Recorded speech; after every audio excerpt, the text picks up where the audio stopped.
Hello. I'm trying out a solo video of my own because something Jake said in his last video sparked a thought that's been on my mind for a while related to contentment.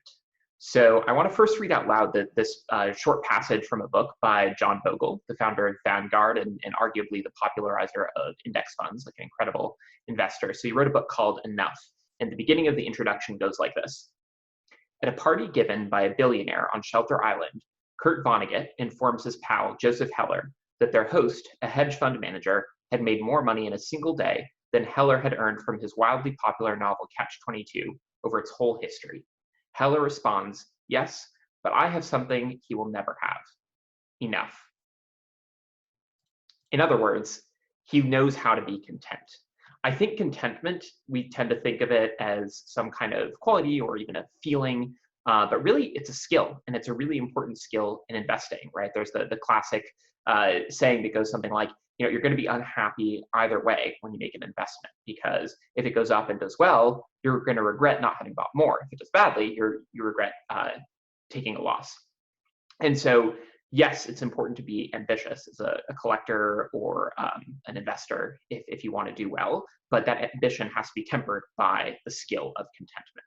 And so I think that there are four different ways I've identified of being able to sharpen that skill. So the first one is set goals. If you know exactly what it is you're hoping to get out of something, you can measure yourself up against that goal. I want to get this card I've been chasing after, or I want to have X amount of gains over this period of time. You can just say, did I accomplish it? Yes or no. And as long as you accomplished it, you can be content. The second thing is to appreciate what you already have, right? So if that is a collection, right, to actually spend the time to look through your collection, the cards that you spend time chasing, like relish the memory of that experience of chasing it or making certain trades or buys and sells, and just appreciate the card in the collection or the binder that you love. Or if it's gains, right, say I appreciate this amount of money I've made, maybe even spend a fraction of it on something else that makes you happy. The third method is just to think to yourself, it could have been worse, right? If you do really well, right, yes, you could have done better, but you also could have done a lot worse. That investment you made could have gone down instead. Or a bad buy, even something where you lost somebody, could have been even worse. And so instead of always thinking it could have been better, just think it could have been worse. The fourth one and the last one is just to remember always someone else has it worse, or you had it worse in the past, right? You might be unhappy with how something turned out, or you regret not going further in on something or not getting a certain card that you were chasing after, but someone else doesn't have it, and someone else has a much smaller collection than you, and just in the grand scheme of things, someone else is less happy than you.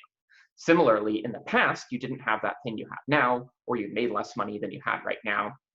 And so just thinking I'm better off than I have been in the past, I either have made more money or I have a bigger collection or have certain things that I want, will make you more content. So I hope that's helpful. I hope those four methods, setting goals, appreciating what you have, thinking it could have been worse, and remembering that someone else or yourself in the past had it worse. I hope those are helpful methods of developing the skill of contentment that I'm always striving for.